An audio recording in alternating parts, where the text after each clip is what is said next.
ছোট্ট ব্যবসা মানেই ছোট্ট স্বপ্ন না, যেহাইনতে ভাঙ্গে পড়বেন ঠিক হেইনতেই আল্লাহর উপর তাওয়াক্কুল করে আবার শুরু করবেন। সফলতা একদিন আসবে ইনশাআল্লাহ। আসসালামু আলাইকুম দাদু বাবুরা, কেমন আছেন? ব্যামাকটি আশা করি ব্যামাকটি ভালো আছেন। মুই আল্লাহর রহমতে রামধেগো দয় ভালোই আছে। তাহার এই তো হেন্না যারা মন নন্দেগো বাড়ির ভিডিও দেখে এক্সের পছন্দ হরছেন হ্যাগো কিন্তু অসংখ্য ধন্যবাদ। তাহার এই তো দ্বিতীয় পর্ব লইয়া আবার চললেইছি আপনাদের মধ্যে শেয়ার করার লইয়া। অনেকে কিন্তু খুব পছন্দ হরছেন আর কইছেন আপু বাকিটু আবার পরে দিয়েন, দেখার অপেক্ষায় রইলাম। অনেকেই অনেক সময় সুন্দর সুন্দর কমেন্ট। যাই হোক, এটা কিন্তু একটা কক মুরগির খামার। এখানে কিন্তু এই মুরগিগুলো আর কি ডিম পারে আর কি। আর এখানে প্রায় 3000-এর বেশি মুরগি আছে। আর নিচে কিন্তু এটার বড় একটা গের, মানে নিচে মাছ চাষ হয়, এর লিগে নিচে ফাঁকা ফাঁকা রাখছে। মানে ওরা যে খাবার খাই যে মল ত্যাগ করে ওইটা আর কি মাছে খায় আর কি।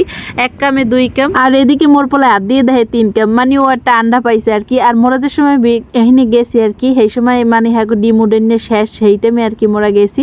আর ওরা 3 জনই যেহেতু ছোট ছোট, এর লেগে আর কি এই জায়গার মালিকে সুন্দর মতো হাত ধরে ঘুরিয়ে ফাঁক ফাঁকাতে লইয়ে যাইতে আছে। আর এই অগ 3 জনারে ঢুকাইনের আগে সুন্দর মতো ওরা কিন্তু জীবাণুনাশক স্প্রে করে তারপর ঢুকছে। আর মোকো মাতারি মানুষকেও কিন্তু এখানে ঢুকতে দেয় না। কি কারণে ঢুকতে দেয় না হ্যাঁ কইতে আসি। মাতারি মানুষ ঢুকলে বলে এখানে সুইট লাগবে, ওদের এরকম হাজার হাজার ফার্ম কিন্তু মাতারি মানুষই পরিচালনা করে। মগো বাংলাদেশে কিন্তু কুসংস্কারে ভরপুর আছে এখন। আর মোরা যাওয়ার আগে এই মুড়াটা মরছে আর কি। খোদানা গাছ মোরা যদি ভিতরে ঢুকেই বইতাম তাহলে কিনে কইতে যে মোগলে গিয়ে মুড়াটা মরছে। যাই হোক, মগো জীবনের ছোট ছোট গাফলতির জন্য কিন্তু অনেক ক্ষতি হয়ে যায়। আর মুরগিটা কিন্তু হেগেরই শিকার। আর এই মুরগিটা কিন্তু ডিম পারতে না পারে মরে গেছে আর কি। এই মুরগাটা আগে অনেক ডিম পারছে, হঠাৎ করে মনে হয় ডিমটা আটকে পড়ছিল। মালিকে ভাবছে একটু পরে ছাড়াই দিমু, কিন্তু একটু পর আইতে কিন্তু মুরগিটা মরে গেছে।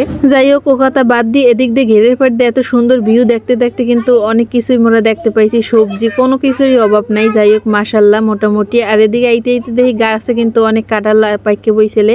আর অনেক কাঁঠাল কিন্তু ঘেরের মধ্যে পড়ে গেছে। আর মোরা কিন্তু এখানে একটা কাঁঠাল পাইছিলাম। আর এই কাঁঠালটা কিন্তু একটু ধরার লগে লগে কিন্তু নিচে পড়ে গেছে। আর পড়ে কিন্তু 100 শেষ। যাই হোক, মোটামুটি মোরা উড়াইতে পারছি। আর এবারে এত পরিমাণ কাঁঠাল কেটা খাইবে, কাঁঠাল মানুষ নাই। মোরা আওয়ার পর কিন্তু অনেকগুলো কাঁঠাল নিচে দেখি পাইকে পড়ে বইছে, গাছে অনেকগুলো পাইকে বইছে, কিন্তু খাওয়ার কোনো মানুষ নাই। যাই হোক, মোরা 2-4 গুলো যা খাইছি আলহামদুলিল্লাহ। আর এদিকে কিন্তু হ্যাঁ ঘরের লগেই কিন্তু একটা তেজপাতা গাছ আর একটা দারচিনি গাছ হিয়া আছে। আর মুই এই দারচিনি গাছটা একটা ঠাল যেহেতু নিচের দিকে নোয়ার নেই, সেই ঠালের ফাড়িতে দেখতেছিলাম যে দারচিনি ফলের মধ্যে কোনো ঘেরা নাই কিনা।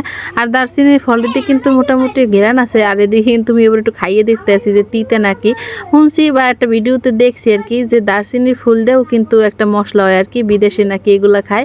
মোক বাংলাদেশে আনতে দেখি নাকি ওটা খাইতে। যাই হোক, মোর দারচিনি লাগবে না দেখে মুই কিন্তু এটা লই নাই। আর মুই সোজা উপরে আড্ডে গেছি, মানে ঘরের ছাদের উপরে দিয়ে কিন্তু তেজপাতা গাছের দিয়ে সুন্দর মতো তেজপাতা পারা যায়। আর এদিকে মুই আইতে না আইতে মোর পোলাই কিন্তু সুন্দর মতো পারা শুরু। আর এই পাতাগুলো ছেড়তে এত মজা লাগতেছে, অত সিঁড়ি মন ভরে না আর কি এরকম।